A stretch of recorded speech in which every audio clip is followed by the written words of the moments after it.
ನಾಗಮಂಗಲದಲ್ಲಿ ನಡೆದಂಥ ಘಟನೆ.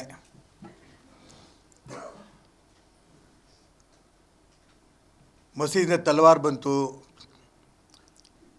ಪೆಟ್ರೋಲ್ ಬಾಂಬ್ಗಳು ಬಂದವು.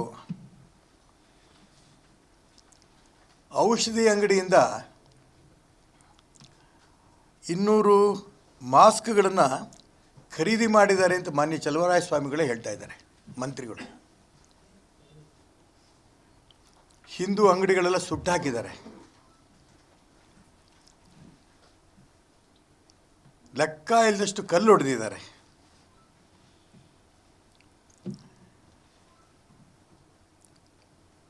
ಚಲುವರಾಯಸ್ವಾಮಿ ಯಾರು ಕಲ್ಲು ಹೊಡೆದ್ರು ಅನ್ನೋದ್ರ ಬಗ್ಗೆ ಮೊದಲು ಯಾರು ಹೊಡೆದ್ರು ಅಂತ ತನಿಖೆ ಮಾಡ್ತಾರಂತೆ. ಮೊದಲು ಯಾರು ಕಲ್ಲು ಹೊಡೆದ್ರು ಅಂತ.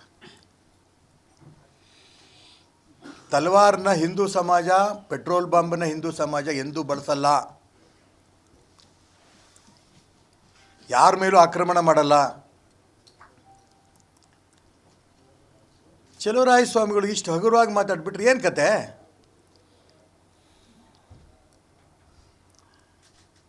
ಸತೀಶ್ ಜಾರಕಿಹೊಳಿ ಹೇಳ್ತಾರೆ 60,000 ಗಣಪತಿ ಇದೆ ರಾಜ್ಯದಲ್ಲಿ, ಯಾವುದೋ ಒಂದು ಕಡೆ ಆಕಸ್ಮಿಕವಾಗಿ ಆಗಿದ್ದನ್ನು ನರೇಂದ್ರ ಮೋದಿ ಇದನ್ನಿಷ್ಟೇ ಯಾಕೆ ಸೀರಿಯಸ್ ತಗೋತಿದ್ದಾರೆ ಅಂತ.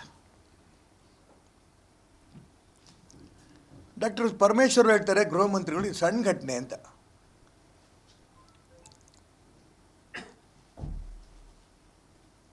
ಇಡೀ ನಾಗಮಂಗಲ ಹೊತ್ತು ಉರಿತಾ ಇದೆ. ಇಂಥ ಸಂದರ್ಭದಲ್ಲಿ ನಾವು ಯಾರು ದ್ರೋಹಿಗಳಿದ್ದಾರೆ ಅಂಥವ್ರ ಬಗ್ಗೆ ನಾವು ಕ್ರಮ ತಗೋತೀವಿ ಅನ್ನಂಥ ದಿಟ್ಟ ಹೆಜ್ಜೆ ರಾಜ್ಯ ಸರ್ಕಾರ ಇಡಬೇಕು.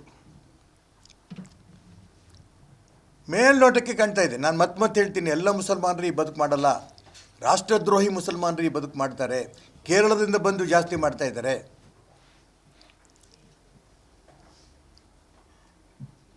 ಈ ರೀತಿ PFI ಮತ್ತು KFD ಸಂಸ್ಥೆಗಳಿಗೆ ಈ ರೀತಿ ಮಂತ್ರಿಗಳೇ ಈ ರೀತಿ ಹೇಳಿಕೆ ಕೊಡೋದ್ರಿಂದ ಅವ್ರಿಗೆ ಕುಮ್ಮ ಕೊಟ್ಟಂಗೆ ಆಗುತ್ತೆ. ನಮ್ಮ ಜೊತೆಗೆ ಸರ್ಕಾರ ಇದೆ, ಕಾಂಗ್ರೆಸ್ ಸರ್ಕಾರ ಇದೆ. ಅದಕ್ಕೋಸ್ಕರ ಈ ಬದುಕುಗಳನ್ನು ಯಾರು ಮಾಡಿದ್ದಾರೆ,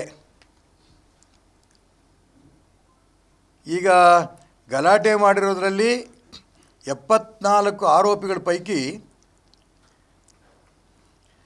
2 ಮುಸಲ್ಮಾನರು, ಯೂಸುಫ್ 44ನೇ ಆರೋಪಿ, ನಾಜೀರ್ 61ನೇ ಆರೋಪಿ ಕೇರಳದವರು ಅಂತ ತುಂಬ ಸ್ಪಷ್ಟವಾಗಿ ಹೇಳ್ತಾ ಇದ್ದಾರೆ ಮಾನ್ಯ ಚಲುವರಾಯಸ್ವಾಮಿ ಅವರು. ಒಬ್ಬನ ಮೇಲೆ FIR ಆಗಿ FIR ಅಲ್ಲಿ ಒಬ್ಬ ಸಿಕ್ಕಿಯೇನೋ, ಇನ್ನೊಬ್ಬ ಸಿಕ್ಕಿಲ್ಲ. ನಾನು ಅದಕ್ಕೋಸ್ಕರ ಹೇಳ್ತಾ ಇರೋದು, ಇವತ್ತು ಇಡೀ ಕರ್ನಾಟಕ ರಾಜ್ಯದಲ್ಲಿ ಪ್ರಧಾನಮಂತ್ರಿಯವರೇ ಇಷ್ಟು ಸೀರಿಯಸ್ ಆಗಿ ಹೇಳಿರೋಂಥ ಸಂದರ್ಭದಲ್ಲಿ ಹಿಂದೂ ಸಮಾಜದ ಮೇಲೆ ರಾಷ್ಟ್ರದ್ರೋಹಿ ಮುಸಲ್ಮಾನರ ಚಟುವಟಿಕೆಗಳನ್ನು ಮಾಡಿಸಿ ಗಲಭೆಯನ್ನು ಉಂಟು ಮಾಡಿ ತಲವಾರು, ಪೆಟ್ರೋಲ್ ಇದನ್ನು ಬಾಂಬು ಇವನ್ನೆಲ್ಲ ಬಳಸ್ತಾ ಇರೋಂಥ ಸಂದರ್ಭದಲ್ಲಿ ಅಂಗಡಿಗಳು ಸಾಕಷ್ಟು ಸುಟ್ಟಾಕಿದ್ದಾರೆ. ಇದು ಸಣ್ಣ ಕೆಲಸ ಅಲ್ಲ. ಕರ್ನಾಟಕ ರಾಜ್ಯ ಯಾವತ್ತೂ ಶಾಂತಿಯಿಂದಿರದೆ ಅಲ್ಲೊಂದು ಕಡೆ ಇಲ್ಲೊಂದು ಕಡೆ ಗಲಾಟೆ ಆಗ್ತಿತ್ತು, ನಾನಿಲ್ಲ ಅನ್ನಲ್ಲ. ಎಂದೂ ಕೂಡ ಪ್ರಧಾನಮಂತ್ರಿ ನರೇಂದ್ರ ಮೋದಿಯವರು ಇಷ್ಟರ ಮಟ್ಟಿಗೆ ಸೀರಿಯಸ್ ಆಗಿ ಹೇಳಬೇಕಾದ್ರೆ ಇದರಲ್ಲಿ ವಿದೇಶಿ ಸಂಚಿದೆ. ಇದನ್ನು ಗಮನಿಸಬೇಕು ರಾಜ್ಯ ಸರ್ಕಾರ. ಯಾರೋ ಮುಸಲ್ಮಾನರ ಮೇಲೆ ವಿರೋಧ ಮಾಡಬೇಕು ಅನ್ನೋಂಥ ಒಂದೇ ಉದ್ದೇಶಕ್ಕೆ ಪ್ರಧಾನಮಂತ್ರಿ ಹೇಳಿಲ್ಲ. ಹಿಂದೂಗಳು ಮುಸಲ್ಮಾನರು ಸಬ್ಕಾ ಸಾಥ್ ಸಬ್ಕಾ ವಿಕಾಸ್ ಇದನ್ನು ಹೇಳ್ಕೊತ ಬರ್ತಿರೋಂಥ ಪ್ರಧಾನಮಂತ್ರಿಗಳು ಈ ರೀತಿ ಹೇಳಿಕೆ ಕೊಟ್ಟಿರೋಂಥ ಸಂದರ್ಭದಲ್ಲಿ ಸಣ್ಣ ಸಣ್ಣ ವ್ಯಕ್ತಿಗಳು, ಕಾಂಗ್ರೆಸ್ಸಿನ ವ್ಯಕ್ತಿಗಳು ಪ್ರಧಾನಮಂತ್ರಿ ಹೇಳಿಕೆಯನ್ನು ಟೀಕೆ ಮಾಡ್ತಾಯಿದ್ದಾರೆ. ಮಂತ್ರಿಗಳಂತೂ ನೇರವಾಗಿ ಟೀಕೆ ಮಾಡ್ತಾಯಿದ್ದಾರೆ. ಒಬ್ಬ ಮುಸಲ್ಮಾನ್ ಒಂದು ಸವಾಲಾಗ್ತಾನೆ. BC ರೋಡಲ್ಲಿ ಈ ವಿಶ್ವ ಹಿಂದೂ ಪರಿಷತ್ನವರು, ಬಜರಂಗ ದಳದವರು, ಶರತ್ ಪಂಪೋಲ್ ಇರ್ಬೋದು, ಪುನೀತ್ ಇರ್ಬೋದು, ಅವ್ರ ತಾಕತ್ತಿದ್ರೆ ಇಲ್ಲಿ ಬರಲಿ ನೋಡೋಣ. ಜೊತೆಗೆ ಅವ್ರ ಮೆರವಣಿಗೆ ಅಲ್ಲಿ ಕೈ ಕಂಬ ಅಂತ ಒಂದು ಏರಿಯಾ, ಅಲ್ಲಿ ಬರಲಿ ನೋಡೋಣ ಸವಾಲು. ಏನು ಆ ಜಾಗ ಕೈಕಂಬ ಆಗಲಿ, ಆ BC ರೋಡ್ ಜಾಗ ಆಗಲಿ ಪಾಕಿಸ್ತಾನದಲ್ಲಿದೆಯಾ? ಇವ್ರು ಬರೋದು ಹಿಂದೂಸ್ತಾನ ಜಾಗದ ಯಾವುದೇ ಭಾರತೀಯ ಅಲ್ಲಿ ಹೋಗೋಕ್ಕೆ ಅವಕಾಶ ಇಲ್ವಾ? ಇವತ್ತಿಡೀ ಬಜರಂಗ ದಳ, ವಿಶ್ವ ಹಿಂದೂ ಪರಿಷತ್ತಿನ ಎಲ್ಲ ಹಿಂದೂ ಸಮಾಜ ಆ BC ರೋಡ್ಗೆ ಹೋಯ್ತು. ಗಲಾಟೆ ಆಗಿದ್ದರೆ ಯಾರು ಜವಾಬ್ದಾರಿ? ಈಗ ಹಿಂದೂ ಸಮಾಜದ ಮೇಲೆ ಆಗ್ತಿದ್ದು ಕಾಂಗ್ರೆಸ್ ಸರ್ಕಾರ. ಕೊನೆಗೆ ಇವರೆಲ್ಲರೂ ಹೋಗಿ ಕೊನೆ ಪೊಲೀಸ್ನವರು ಮನವಿ ಮೇಲೆ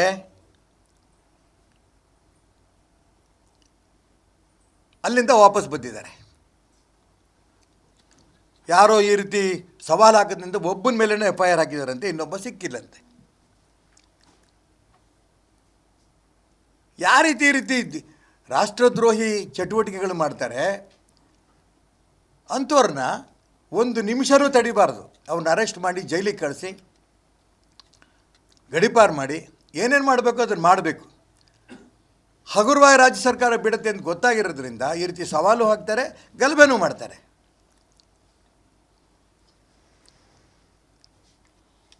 ನಾನು ಅದಕ್ಕೋಸ್ಕರ ಹೇಳೋಕ್ಕೆ ಇಷ್ಟಪಡ್ತಾ ಇರೋದು, ಯಾವುದೇ ಕಾರಣಕ್ಕೂ ಕೂಡ ಕರ್ನಾಟಕ ರಾಜ್ಯದಲ್ಲಿ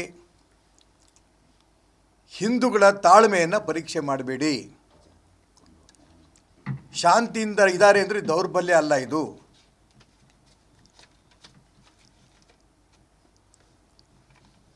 ಇಲ್ಲಿ SDPI ಕಾರ್ಯಕ್ರಮ ಆಯಿತು ಶಿವಮೊಗ್ಗದಲ್ಲಿ.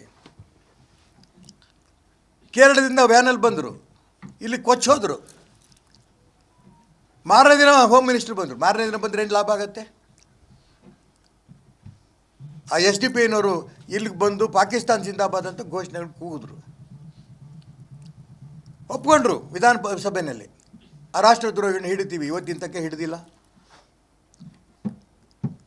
ನಾನು ಅದಕ್ಕೋಸ್ಕರ ಹೇಳಕೊಟ್ಟಿರೋದು, ಹಿಂದೂ ಮುಸ್ಲಿಂ ಕ್ರಿಶ್ಚಿಯನ್ರೆಲ್ಲರೂ ಕೂಡ ಅಣ್ಣ ತಮ್ಮಂದ್ರಂಗೆ ಬಾಳಿ ಬದುಕ್ತಾ ಇರೋಂಥ ರಾಜ್ಯ ಕರ್ನಾಟಕ. ಇಲ್ಲಿ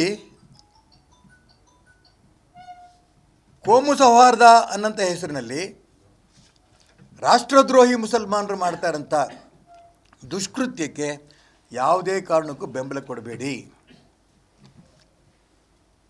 ಗಣಪತಿ ನಮ್ಮ ಆರಾಧ್ಯ ದೈವ. ಇಡೀ ದೇಶದಲ್ಲಿರೋಂಥ ಹಿಂದೂಗಳು ಒಟ್ಟಾಗಬೇಕು, ಬ್ರಿಟಿಷರ ವಿರುದ್ಧ ಸ್ವಾತಂತ್ರ್ಯಕ್ಕೋಸ್ಕರ ಹೋರಾಟ ಮಾಡಬೇಕು, ಈ ಉದ್ದೇಶವನ್ನು ಇಟ್ಕೊಂಡು ಸಾಮೂಹಿಕ ಗಣಪತಿಯನ್ನು ಕಾರ್ಯಕ್ರಮಗಳನ್ನ ವ್ಯವಸ್ಥೆ ಮಾಡಿದಂಥವ್ರು ನಮ್ಮೆಲ್ಲರೂ ಕೂಡ ಪೂಜ್ಯರಾದ ಬಾಲಗಂಗಾಧರ ತಿಲಕ್ ಅವರು. ಇಡೀ ದೇಶದಲ್ಲಿ ನಡೀತಾ ಇದೆ. ಇದನ್ನು ತಡ್ಕೊಳಕ್ಕೆ ಭಾಳ ಜನ ರಾಷ್ಟ್ರದ್ರೋಹಿಗಳಿಗೆ ಆಗ್ತಾಯಿಲ್ಲ. ನಾನು ಅದಕ್ಕೋಸ್ಕರ ರಾಜ್ಯ ಸರ್ಕಾರದ ಪಾತ್ರ ತುಂಬ ಜಾಸ್ತಿ ಇದೆ.